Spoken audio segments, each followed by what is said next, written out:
할렐루야. 오늘 이 자리에 함께한 여러분 모두가 하나님의 은혜로 충만해질 수 있기를 바랍니다. 여러분, 우리는 예배의 구경꾼이 아닙니다. 예배자입니다. 예배의 구경꾼이 되지 마십시오. 목사의 설교를 비판하고 앉아있지 마십시오. 저 단어보다는 이럴 때는 이런 단어를 써야 되는데 우리 목사님 공부 좀 더 해야 되겠다 이러고 계시지 마세요. 저는 국문학을 전공한 사람도 아니고 말이 앞뒤가 잘 안 맞을 수도 있어요. 언어 구사력에 한계가 있습니다. 미리 고백했어요. 시험 들지 마시고, 중요한 건 예배의 비판자가 아니라 예배의 구경꾼이 아니라 우리는 진정한 예배자가 되어야 합니다. 여러분, 예배를 통해서 우리가 반드시 깨달아야 될 게 몇 가지 있어요. 첫째는 내가 믿는 하나님이 어떤 분이신가에 대해서 예배를 통해서 알아야 돼요. 하나님은 어떤 분이신가를 알아야 내가 하나님을 제대로 섬길 수가 있어요.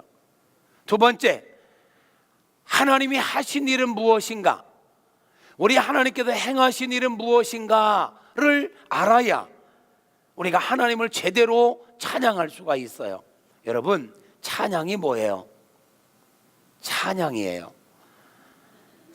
찬양은 하나님의 하나님 되심을 인정하는 게 찬양이에요.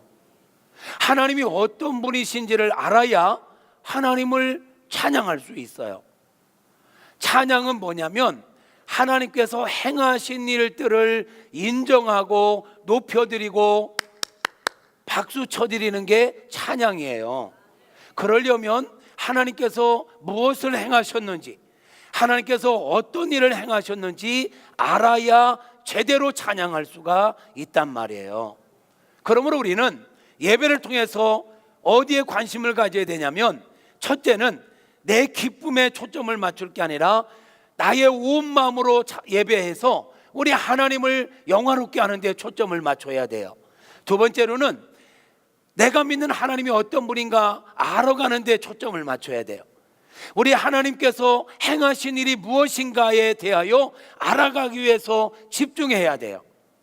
그리고 더 나아가서 그 하나님께서 나에게 원하시는 게 뭘까? 하나님의 뜻은 무엇일까?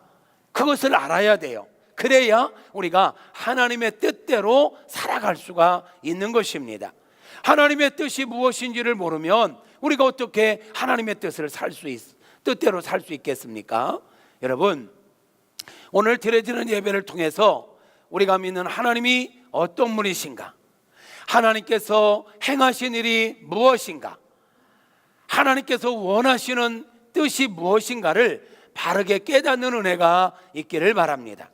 더 나아가 그렇다면 나는 그 하나님의 뜻을 깨달았다면 어떻게 살아야 할 것인가, 어떤 자세로, 어떤 모습으로, 무엇을 하면서 어떤 가치관을 가지고 살아야 할 것인가를 깨닫고 결단하고 그대로 살 수 있는 능력을 덧입는 그런 축복의 예배 시간이 될 수 있기를 주님의 이름으로 축복합니다.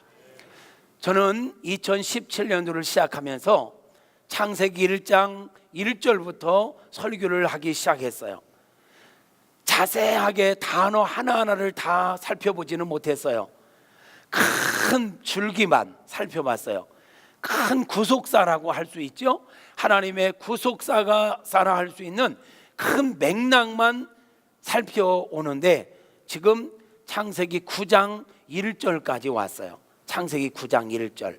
여러분, 우리가 이 성경에 66권인데요 이 성경을 이해함에 있어서 하나님이 어떤 분이신지, 하나님께 행하신 것은 무엇인지, 하나님께서 정말로 원하시는 하나님의 목적이 무엇인지를 정확하게 알려면 창세기 1장부터 11장까지를 잘 공부해야 돼요. 여러분, 성경에서 다 중요하지만 창세기 1장부터 11장까지가 정말로 중요합니다. 우리는 창세기 1장부터 11장까지를 일컬어서 원역사라 그렇게 이야기하기도 합니다. 하나의 역사, 아담으로부터 시작돼서 인류가 세상으로 완전히 퍼지기 전에 황인종, 백인종, 흑인종으로 흩어지기 전에 하나의 역사로 쭉 이어지는 역사가 창세기 1장부터 11장까지의 내용입니다. 이 짧은 11장 속에 사실은 정말 중요한 게 하나님은 어떤 분이시고 하나님의 하신 일은 무엇이고 하나님께서 원하시는 게 무엇인지를 정확하게 말씀하고 있는 곳이 바로 이 창세기 1장부터 11장까지입니다. 이 11장을 바르게 알아야 뒤에 있는 내용들을 다 이해할 수 있고 하나님의 뜻을 바르게 알 수 있고 하나님의 뜻대로 살아갈 수 있는 것입니다. 그래서 그 창세기 1장부터 11장에 흐르는 아주 거대한 줄기, 큰 맥락을 지금 쭉 이어오는 가운데 9장까지 왔단 말이에요. 그래서 이제 6장부터 8장까지 이제 이 홍수 사건이 나오거든요. 홍수 사건을 지나서 앞으로 가야 되는데 제가 지금 이 홍수 소용돌이에 휘말려 가지고 홍수를 벗어나지 못하고 9장까지 갔다가 다시 지금 8장으로 다시 돌아가고 있어요. 근데 왜냐하면 이 홍수 사건이 우리에게 주는 교훈이 정말 귀하고 크기 때문에 저는 앞으로 가고 싶은데 주께서 자꾸 이쪽에 또 마음을 주셔요. 그래서 순종하는 마음으로 오늘 6장 8절 한 절 말씀으로 다시 본문을 택하고 은혜를 나누려고 하는데 오늘은 창세기 1장부터 9장까지의 큰 줄기를 간단 명료하게 다시 한번 요약해야 되겠다라는 그런 생각이 들어요. 여러분 잘 들으십시오. 하나님께서 천지 만물과 우리 사람들을 분명한 목적을 가지고 창조하셨습니다. 목적 없이 창조된 게 하나도 없습니다.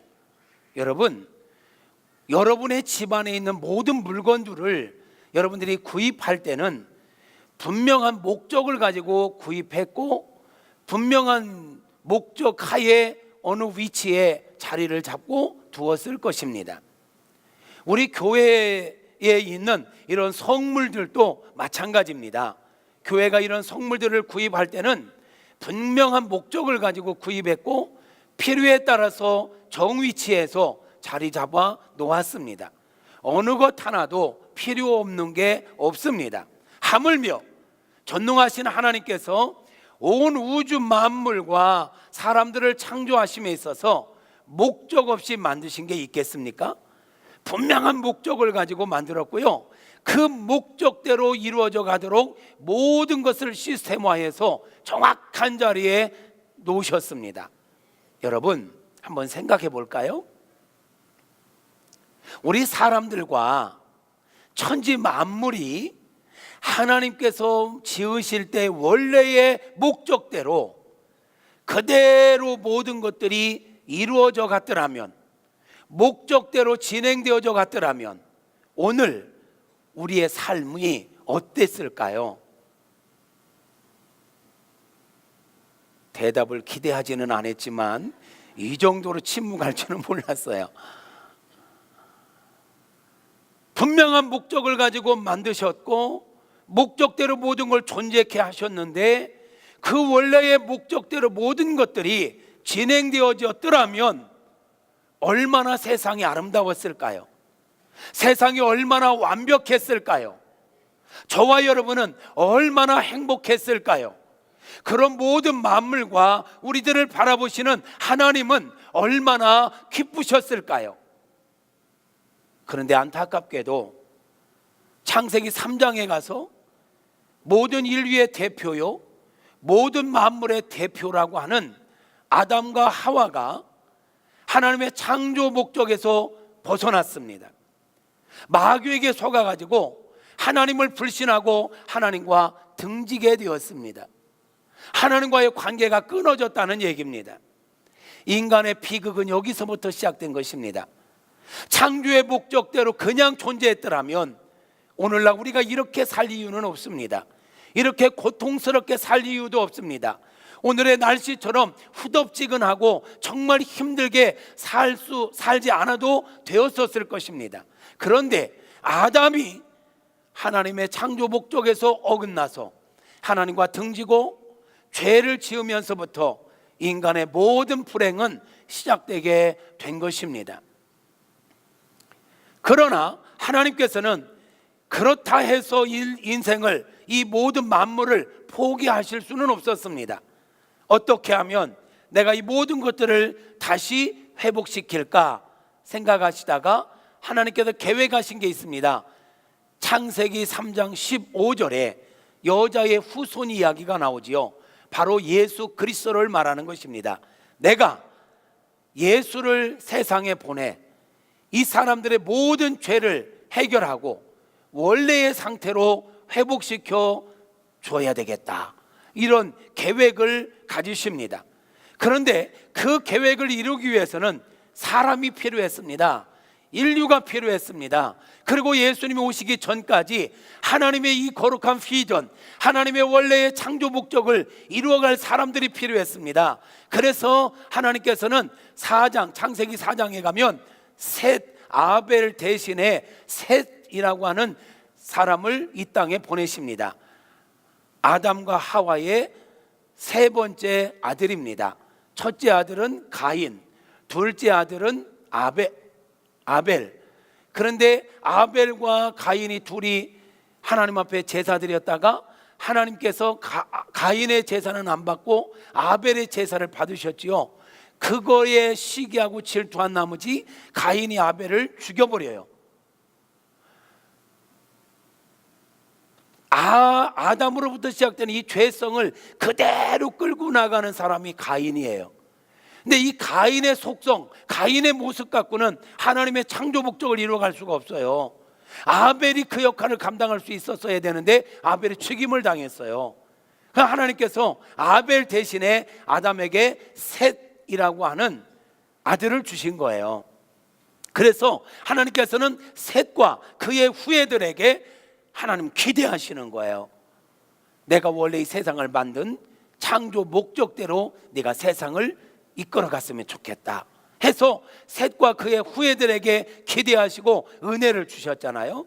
잘 나갔습니다. 셋과 그의 후예들이 가인의 후예들과 구별된 모습으로 하나님의 창조 목적대로 잘 살아가고 있었습니다. 그런데 창세기 6장에 가면 안타깝게도 그동안 구별된 모습으로 하나님의 뜻대로 세상을 멋지게 하나님의 창조 목적대로 살아가던 셋의 후예들이 가인의 후예들의 육체적 아름다움을 보고 거기에 빠져가지고 구별되어 살면서 오히려 이 가인의 후예들을 구원하고 가인의 후예들에게 인생이란 그렇게 사는 게 아니야, 인생은 이렇게 살아야 돼, 이게 하나님의 뜻이야, 이게 하나님의 방법이야 라는 것을 보여주었어야 할 셋의 후예들이 가인의 후예들과 섞이게 됩니다. 하나님의 아들들이 사람의 딸들의 아름다움을 보고 그 여인들을 데려다가 결혼하여 자식을 낳고 살면서 이제는 구별이 없어져 버렸고, 이제는 셋의 후예들마저 세상의 죄에 가인의 후예들과 더불어 죄 가운데 빠져서 하나님의 뜻과는 전혀 관계없는 모습으로 살아가게 되었던 것입니다. 그러한 세상을 바라보시는 하나님의 평가는 이렇습니다. 내가 세상을 보니까 내가 원래 계획했던 창조 목적하고는 전혀 거리가 먼, 모든 사람들의 생각하는 것과 계획하는 것이 다 악할 뿐이네. 이거는 내가 원하는 게 아니잖아. 내가 꿈꾸는 나라가 아니잖아. 내가 세우고 싶었던 나라의 모습이 아니잖아. 이것은 아니야. 뭔가 잘못돼 가고 있어. 내가 이 땅을 청소해야 되겠다. 그래서 하나님께서는 홍수라는 심판을 통하여 이 땅과 인류를 정화 작업을 하실 계획을 갖습니다. 그런데 이때 하나님은 잠깐 고민하셨을 것 같아요. 제 생각이에요. 하나님이 고민하셨을 것 같아요. 내가 전적으로 타락해버린 이 모든 것들을 싸그리 썰어버리고, 즉 창조물들을 완전히 무효화시켜버리고 이 땅에 새로운 존재를 창조해 새로 시작해, 이런 고민을 하셨을 것 같아요. 그런데 하나님께서는 최종적으로 아니야, 그거는 내 성품과 맞지 않아. 내가 원래 목적하며 만든 이 창조물들이, 피조물들이 원래의 목적에서 많이 어긋났지만 이것을 완전히 썰어서 무효화시킬 수는 없어. 그래도 이들 가운데 보다 더 나은 자를 찾아봐야 되겠다. 그리고 그를 통하여 내 원래의 창조 목적을 이루어가게 해야 되겠다 계획하시지요. 그리고 사람들을 찾습니다. 하나님의 뜻을 이루어갈, 하나님의 창조 목적을 이루어갈, 실현시킬 사람을 찾습니다. 그때 다 그만하고 생각하는 거나 계획하는 게 다 악하여 하나님을 슬프게 하고 하나님의 뜻을 반역하는 사람들로 가득 찬 세상 속에 유난히 빛나는 사람이 있었으니, 유난히 눈에 띄는 사람이 있었으니 그 이름이 바로 노아였던 것입니다. 그 노아를 일컬어서 하나님께서는 당대의 의인이요 완전한 자요 여호와 하나님과 동행하는 자였다라고 표현하고 있습니다. 그래서 하나님께서 노아를 택하십니다. 그리고 노아에게 이렇게 말씀하십니다. 노아야, 내가 세상을 보니까 내 창조 목적과는 전혀 관계없이 돌아가고 있네. 이거는 내가 원하는 나라의 모습이 아니야. 이것 갖고는 안 되겠어. 내 그래서 이 땅을 심판하려고 하거든. 그런데 내가 원창조했던 걸 무효화시키고 다시 시작하는 건 아닌 것 같아.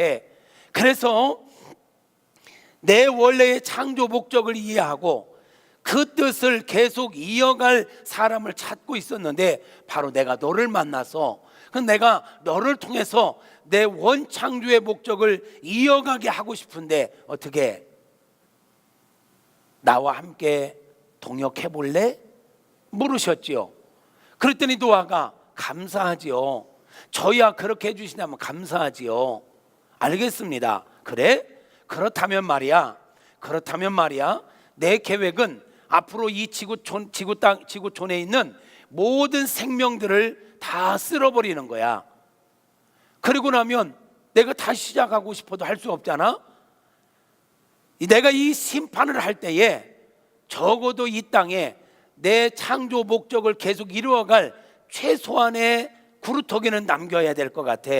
바로 그게 너와 네 가족들이고, 그리고 내가 앞으로 명하는 짐승들이야. 정결한 짐승 암수 한 쌍씩, 부정한 짐승도 마찬가지야. 그것들을 보존해야 되겠는데 홍수 심판 때에 그것들을 보존하려면 방주가 필요하네. 노아야, 방주 좀 만들어 줄래? 너의 구원을 위해서 방주 좀 만들지 않을래? 그랬더니 노아가 네, 만들어야지요. 그래, 그렇다면 말이야 방주를 이렇게 만들어라. 크기는 어떻게? 길이는 137m, 폭은 23m, 높이는 14m로 3층으로 만들어라. 거기에 엔진은 달 필요가 없어. 배라고 해서 키를 굳이 만들 필요는 없어. 왜? 어차피 엔진과 키로 조정할 수 있는 상황은 아니야. 내가 내릴 홍수 심판은 그걸로 될 게 아니야. 내가 직접 선장이 돼줄게. 너는 내가 만들라고 한 대로 그냥 박스, 큰 상자 만들면 돼. 그렇게 만들어.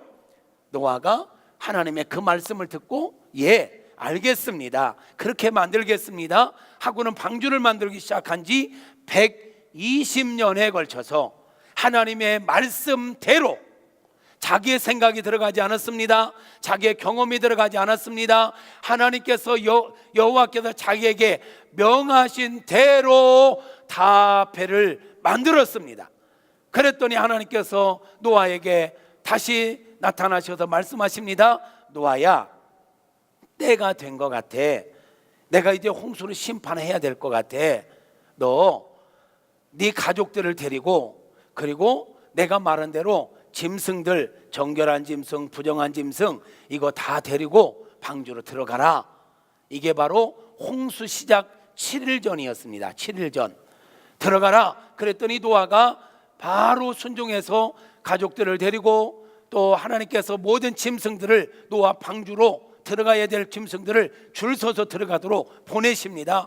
그래서 이 짐승들과 함께 방주에 다 들어갔더니 하나님께서 방주를 닫으십니다. 그리고 7일 후에 홍수가 시작되는데 요즘 오는 이 막 국지성 호우 이 정도가 아니라 성경은 이렇게 표현하고 있네요.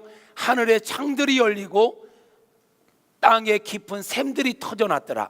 지구를 하나님께서 만드실 때 지구를 감싸고 있던 물층이 있는데 이 물층이 이 노아 홍수 40주야 시간에 이 지구로 다 쏟아졌다는 얘기야. 그래서 온 지구촌이 가장 높은 산보다도 몇십 메다나 더 높이 물로 가득 채워져 버렸습니다.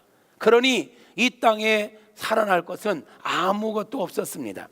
모든 생명체가 다 죽었습니다. 단 하나님의 말씀 따라 순종하여 노아 방주에 들어가 있는 노아 식구와 그 방주에 있는 짐승들만이 살아 있었을 뿐입니다.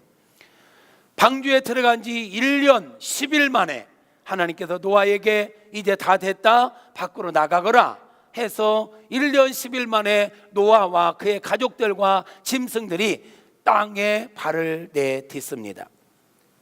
내려와 보니까 이야, 이게 말이 아니야. 이게 방주에 들어가기 전 1년 전과는 전혀 다른 세상이 돼버렸어요. 1년 만에 나와 보니까 지도가 바뀌어 버렸어. 그 아름답던 많은 것들이 다 망가져 버렸어. 상막 그 자체였지요.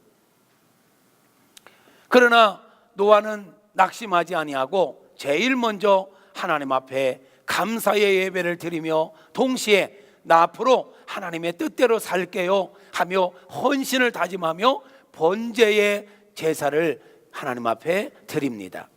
그때 하나님께서 그 제사, 그 예배를 받으시고 노아에게 말씀하십니다. 노아야, 잘 들어라.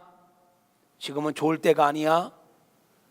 눈 뜨고 잘 들어야 돼 하시면서 노아에게 말씀하시는데 창세기 1장 27절과 28절에서 말씀하셨던 바 두 가지 아주 중요한 명령을 하십니다. 아담에게 주셨던 명령을 다시 주시는 거예요. 왜? 아담으로 시작된 계획이 지금 무산됐잖아요.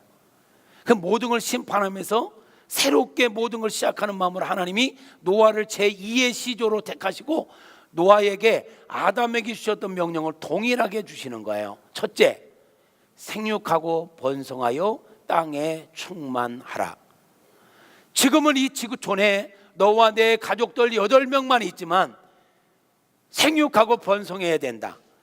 그래서 이 땅에 하나님의 사람들을 가득 채워야 된다. 이것을 말씀하십니다.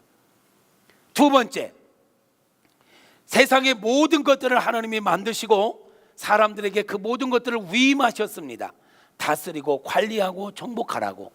그래서 이 모든 게 창조 목적대로 유지 보존되는 가운데 하나님께는 영광이 되고 사람들에게 유익이 되도록 모든 자연 만물을 다스리고 관리하라고 말씀하셨었습니다. 아담에게. 그런데 창세기 9장에 오니까 상황이 좀 변했습니다. 아담에게 이 명령을 하실 때는 죄 짓기 이전입니다. 그러므로 모든 자연 만물이 하나님의 창조 목적대로 잘 움직였습니다. 예를 들면 짐승들도 악하지 않았습니다. 맹수가 없었습니다. 온순했습니다. 짐승들도 온순했고 사랑의 원리로 잘 조화를 이루며 살아가고 있었습니다. 그런데 창세기 3장에서 아담과 하와, 모든 인류의 모든 만물의 대표가 되는 아담과 하와가 죄를 지으면서부터 하나님과 어긋나면서부터 모든 만물도 역시 어긋나기 시작합니다. 도미노 현상처럼 모든 것들이 막 엉망진창이 돼버린 것입니다. 그러면서 짐승들 가운데는 맹수가 생기기 시작했고 사나운 짐승이 되어 뭔가를 공격하고 약육강식의 그런 원리로 세상이 돌아가게 됐던 것입니다. 어떤 것들은 막 독이 생겼고, 그래서 그 독에 의해서 물리면 사람들은 죽임을 당하고 막 이렇게 돼버린 것입니다. 원래부터 이랬던 게 아닙니다, 여러분. 지금 상황이 바뀌었잖아요. 그러니까 창세기 9장에 와서 노아에게 하나님께서 재명령을 하실 때는 이 부분이 조금 바뀝니다.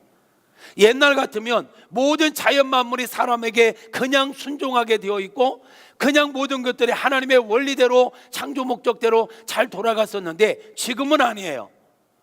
짐승들이 사람을 막 덮치기도 하고 공격하기도 한단 말이에요. 그래서 창세기 9장에서 노아에게 두 번째 명령을 줄 때 하나님이 먼저 하신 일이 있습니다. 모든 들짐승들 가운데 들짐승들에게 사람을 두려워하는 마음을 먼저 집어넣습니다. 왜? 그러해야 사람들이 하나님의 뜻대로 모든 만물을 다스릴 수 있고 관리할 수 있고 짐승들도 길들이며 살아갈 수 있기 때문에 그렇습니다. 만약에 하나님께서 짐승들에게 사람을 두려워하는 마음을 주지 않으셨더라면 우리들이 짐승을 길들일 수가 없습니다. 그러면 하나님께서 모든 만물을 다스리고 관리하도록 위임해 준 사명을 이루어갈 수가 없단 말이죠. 그러니까 그것을 할 수 있도록 짐승들로 하여금 사람을 두려워하는 마음을 부어 주셨다라는 거예요.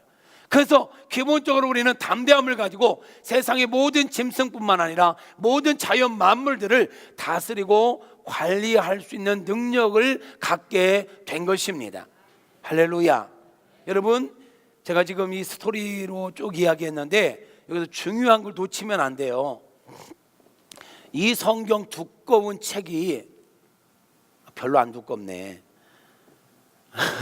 이 성경 이 두껍다고 하지만 창세기부터 요한계시록까지 거대한 줄기가 두 줄기가 있습니다. 하나님의 뜻, 하나님이 원하시는 게 뭐냐? 창세기부터 계시록까지 유유히 시대를 넘어서 민족을 넘어서 동일하게 적용되는 두 줄기의 핵심 메시지가 있으니 바로 오늘 지금 말씀드린 것입니다. 킹십, 왕노릇하며 살라는 것입니다. 하나님께서 모든 자연 만물을 만드시고 우리 사람들에게 이 모든 것들을 위임해 주시면서 다스리고 관리하며 창조 목적대로 유지 보존해라. 너희가 이 땅에 왕노릇하며 살아라 하고 우리에게 말씀하신 거예요. 왕노릇, 킹십이에요. 킹십. 이 말씀은 창세기부터 지금까지 계속되어지는 말씀인 것입니다. 여러분이 성경을 보면서 이 두 줄기를 놓치면 안 돼요. 계속 반복되는 게 뭐냐? 우상 숭배하지 마라. 헛하는 것들 섬기지 마라. 하나님의 자녀로서 왕노릇하며 살아라. 다스리며 관리하며 정복하며 살아라. 할렐루야. 할렐루야. 왜 우상을 섬기지 말라 하십니까? 하나님께서 만드신 자연 만물이 아무리 멋있고 아름답고 정말 신령해 보여도 그건 하나의 피조물이고 우리가 관리할 거지 그 앞에 우리가 무릎 꿇을 존재가 아니라는 거예요. 우리는 이 모든 걸 관리할 왕인 것입니다. 아멘. 킹십을 가지고 살아가야 합니다. 여러분 모두가 왕노릇하며 사십시오. 아멘입니까? 짓밟히지 마세요. 자연 만물에 무릎 꿇지 마세요. 자연 만물을 관리하고 다스리고 정복하시기를 바랍니다. 악한 원수 마귀에게도 짓밟히지 마세요. 원수 마귀도 우리가 다스릴 수 있습니다. 예수께서 짓밟아 버렸습니다. 예수님께서 원수 마귀의 머리를 깨뜨려 버렸습니다. 그러므로 예수 생명을 가진 우리도 마귀를 이길 수 있습니다. 내가 세상을 이겼다. 예수 믿는 우리도 세상을 이길 수 있는 것입니다. 그러므로 마귀에게 고개 숙이지 마세요. 무릎 꿇지 마세요. 질병에게도 무릎 꿇지 마세요. 받아들이지 말란 말이에요. 예수 이름으로 떠나갈지어다. 예수 이름으로 질병아 떠나가라. 원수 마귀야 떠나가라. 모든 어둠의 환경들도 예수 이름으로 정복하며 사십시오. 이게 하나님의 자녀된 저와 여러분에게 주어진 은혜인 것입니다. 특권인 것입니다. 우리가 하나님의 자녀로 살면서 많은 사람들이 모든 것들을 막 그냥 수용해요. 질병이 오면 그냥 수용해요. 문제가 오면 수용해요. 아니요, 이거는 하나님의 뜻과 배치되는 것입니다. 성도 여러분, 정복하십시오. 다스리십시오. 왕노릇 하십시오. 그러나 제가 창세기 3장 선악과 이야기를 하면서 착각하지 마라. 내가 너에게 왕노릇 하라고는 했지만 너는 진짜 왕은 아니다. 네 위에 진짜 왕이 계시다. 하나님이신 것입니다. 선악과를 보면서 우리는 진짜 왕이 누군지를 알아야 되는 거야. 선악과 말고는 다 허락하셨어요. 이 말은 사람에게도 제한되는 게 있었다. 참 왕 되신 하나님과 우리 사이에 언약이에요. 이 선은 넘으면 안 된다. 넌 착각하지 마. 이것을 말씀하셨던 거죠. 아멘입니까? 여러분, 대사, 다른 나라의 우리 대통령이 나라에서 파송한 대사들이 있어요. 대사들은 나라의 모든 것들을 위임받아서 그 나라에 가서 대통령의 노릇을 하는 거예요. 근데 그가 진짜 대통령은 아니야. 이해하시죠? 하나님께 우리에게 이 모든 만물을 맡기셨어요. 근데 우리 보고 왕노를 하라고 했는데 진짜 왕은 아니에요. 우리는 하늘나라의 대사인 것입니다. 청지기인 것입니다. 청지기는 주인으로부터 뭔가를 위임받아서 대신 관리하는 사람을 청지기라고 합니다. 하나님께 온 우주 만물을 만들고 우리에게 이것을 대신 관리하고 다스리라고, 내가 너에게 왕권을 주었으니 왕노릇하며 다스리라고. 그러나 너는 네 마음대로, 네 욕심대로, 네 뜻대로 다스리면 안 돼. 참 왕되는 나 여호와의 뜻대로 다스려야 돼. 이게 창조 질서인 것입니다. 어쨌든 성도 여러분, 성경의 창세기부터 계시록까지 흐르는 하나님의 두 명령, 거대한 줄기 하나는 킹십입니다. 왕노릇하며 살라는 것입니다. 어깨 펴십시오. 기죽지 마십시오. 어떤 상황에서도 짓밟히지 마십시오. 하찮은 것들에게 무릎 꿇지 마십시오. 돈의 노예가 되지 마십시오. 정욕의 노예가 되지 마십시오. 여러분, 돈도 지배하십시오. 주도하십시오. 물권을 주도할 수 있기를 축복합니다. 할렐루야. 정욕의, 육신의 정욕의 노예가 되지 마십시오. 그것 또한 여러분이 다스려야 합니다. 이게 킹십을 이루어가는 하나님의 창조 목적대로 살아가는 아름다운 모습인 것입니다. 할렐루야. 두 번째, 하나님께서 주셨던 두 번째 명령은 sonship입니다. sonship. 생육하고 번성하여 땅에 충만하라. 하나님의 거룩한 백성들로 하여금 이 땅에 가득 차게 하라. 이 명령은 아담에게 주셨죠. 지금 노아에게 주시고 있죠. 그리고 오고 오는 세대에 아브라함을 택하여 가장 먼저 한 게 뭡니까? 내가 너로 하여금 큰 민족을 이루게 하겠다. sonship입니다. 신약으로 와볼까요? 신약으로 와볼까요? 예수님께서 제자들을 택하셨습니다. 그리고 훈련시켰습니다. 그리고 마지막에 하신 말씀이 뭡니까? 모든 족속으로 제자 삼으라. 땅 끝까지 이르러 내 증인이 되라. 이거는 오고 오는 세대에게 주어진 절대 명령입니다. 이게 뭡니까? sonship입니다.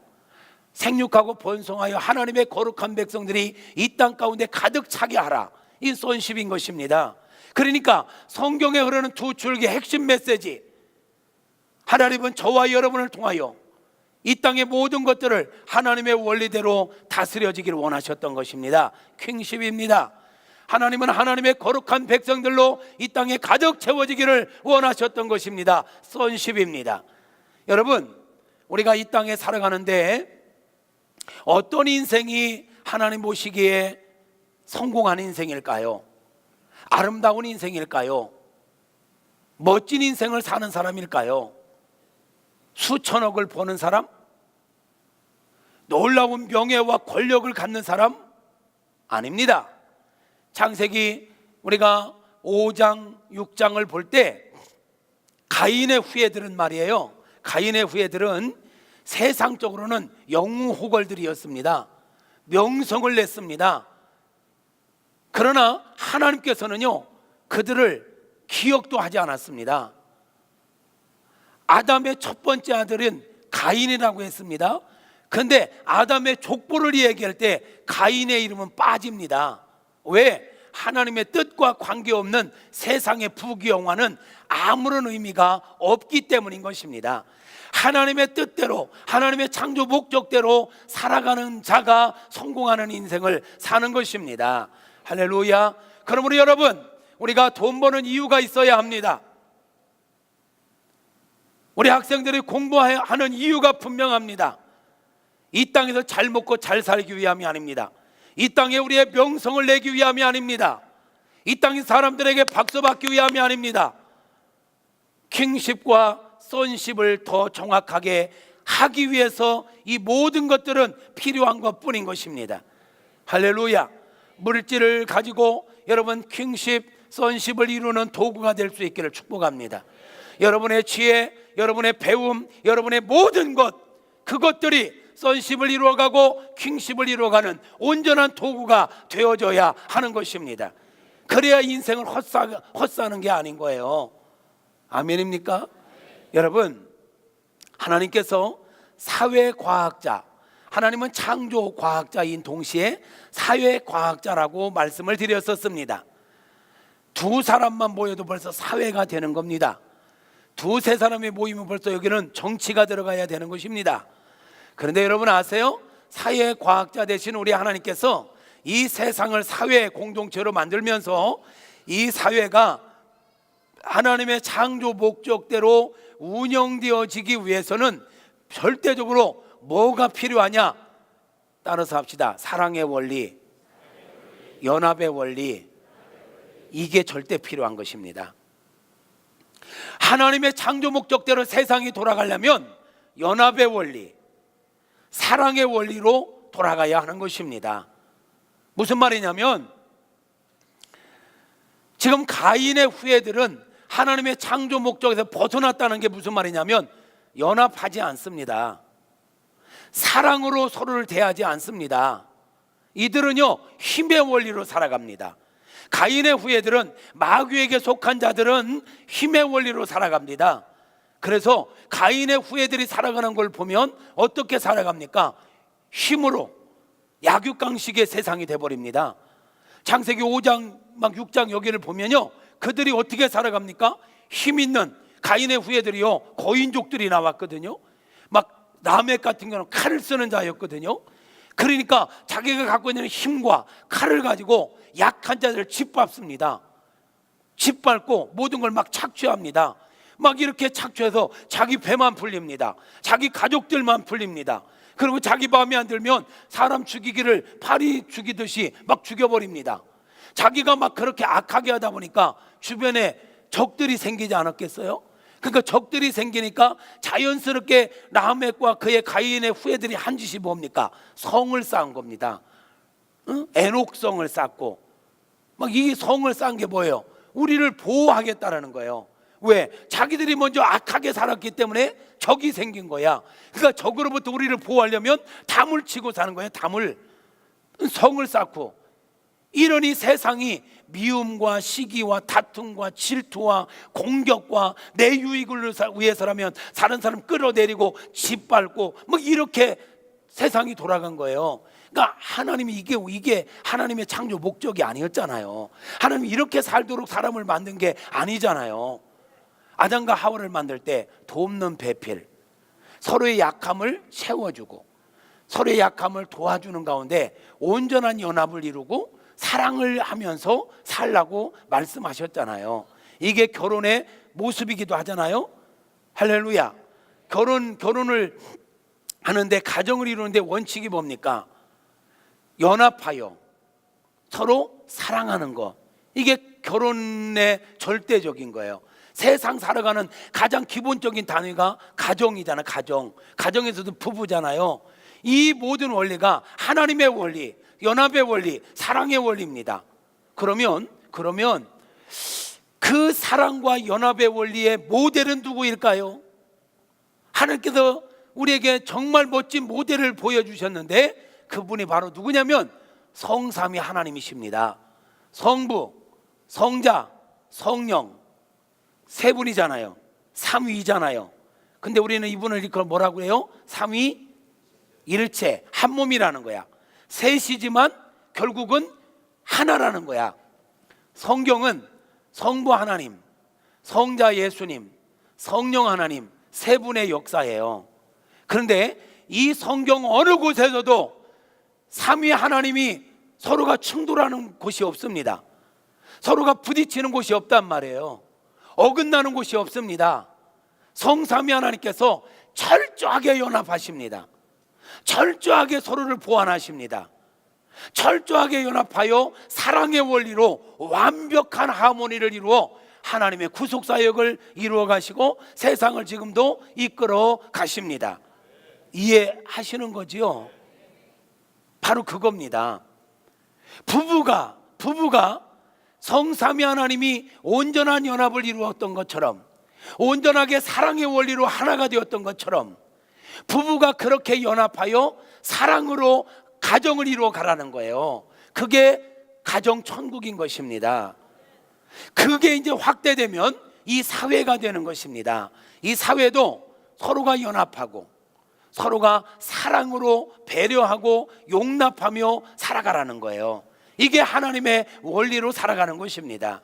사랑하는 성도 여러분, 지금 여러분들이 마귀의 원리로 살아가고 있는지 하나님의 원리로 살아가고 있는지 여러분의 삶을 돌아보십시오. 힘의 원리로 살아가고 있다면 속고 있는 겁니다. 세상 원리로 살아가고 있다면 속고 있는 것입니다. 연합의 원리. 어떻게든지 우리 성도들은 어디에 가든지, 교회에서뿐만 아니에요, 가정 안에서도 직장 안에서도 어떻게든지 연합하려고 하는 자들이 되어야 합니다. 아멘입니까? 트러블 메이커가 되지 마십시오. 분위기 좋은데 누군가가 들어가기만 하면 깨져. 그 누군가가 여러분이 안 됐으면 좋겠습니다. 분위기가 썰렁한데 누군가가 들어가기만 하면 분위기가 아주 따뜻해지고 포근해져. 그 누군가가 여러분이었으면 좋겠습니다. 이해하시는 거죠? 할렐루야. 보세요, 이게 하나님의 원리로 살아가는 거야. 연합. 사단은요 자꾸 분산시킵니다. 분위기를 깹니다. 이간질시킵니다. 참소자입니다. 마귀라는 이름의 뜻이 뭐예요? 참소자, 고소자예요. 막 이간질시키고 다른 사람의 약점을 막 드러내고 막 그래서 이 하나 되지 못하게 만드는 거, 이게 마귀의 역사예요. 여러분, 마귀의 용사가 되지 말고 하나님의 용사들이 되시기를 바랍니다. 오늘 또 여러분도 모르는 사이에 사람들 관계 속에서 막 이간질시키고 다른 사람 막 뒷담화하고 그래서 막 분위기를 깨고 막 이러면 여러분 마귀 새끼요. 마귀 새끼로 살지 말고 하나님의 자녀로 살아갑시다. 하나님의 자녀는 어떻게든지 하나 되게 하는 거예요. 그래서 팔복에서 뭐래요? 화평케 하는 자는 복이 있나니 저가 하나님의 아들이라 일컬음을 받을 것임이니라. 어떻게든 우리는 피스메이커가 돼야 돼. 화목하게 하는 자가 돼야 되는 거예요. 아멘. 여러분 때문에 여러분 집안이 화목해지기를 바라요. 여러분 때문에 여러분의 직장이 화목해지기를 바라요. 아이고 목사님 그렇게 하려고 하는데 그 인간이 진짜 극잖아요. 그러니까 용서하라는 거요. 성경은 예수님이 이렇게 말씀하십니다. 너희를 사랑하는 자만 사랑한다면 뭐 유익하냐? 이방인들도 그렇게 한다. 예수 믿는 우리는 긁고 속상하게 하고 뚜껑 열리게 해도 그래도 용납하고 사랑하는 게 구별된 사람의 모습이지. 그렇게 살고 계시죠? 안 찔려요? 여러분, 우리가 있는 곳에 우리 때문에 정말 모든 사람이 화목해지는 은혜가 있어야 하는 것입니다. 예수님이 그러하셨듯, 성삼위 하나님이 그러하셨듯 연합하게 하고 사랑의 원리. 제가 서두에 우리 교회 생활 행복하게 하자고 했는데 여러분, 교회가 뭐요? 이런 지금 하나님의 원리를 배우고 하나님의 원리를 훈련하는 곳이 교회예요. 그런데 이 교회 안에서마저도 이게 안 된다?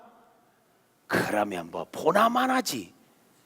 교회 안에서도 이게 사랑이 실천되지 않고 연합이 안 된다면 밖에 나가서는 말할 것도 없지요. 뭐 그래요. 네. 그러니까 교회에서부터 우리 훈련하자라는 거예요. 아멘 좀 하시옵소서. 계속 인상 쓰고 째려보는 분이 있는데 인상 푸시옵소서. 할렐루야. 교회가 이 하나님의 사랑의 원리를 배우는 곳이 교회인데, 교회 안에서 시기 다툼이 있으면 되겠습니까? 교회 안에서 수군됨이 있으면 되겠습니까? 교회 안에서 막 참소하고 공격하고 이러면 되겠냔 말이에요. 옆에 있는 사람의 부족함이 보이거들랑 저 사람의 연약함을 나보고 채우라고 나를 만나게 하셨구나, 보이게 하셨구나. 그리고 말없이 가서 이렇게 그 부족함을 채워갈 수 있기를 축복합니다. 집사님 그러면 어떻게 해? 이렇게 하지 말고 말없이 가서 채워. 아멘 하네요.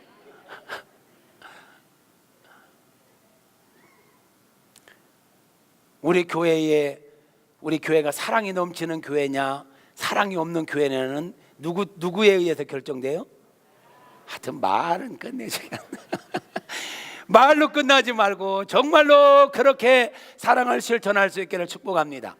이게 성경이 얘기하는 거예요. 사랑의 원리로 살아라, 연합의 원리로 살아라.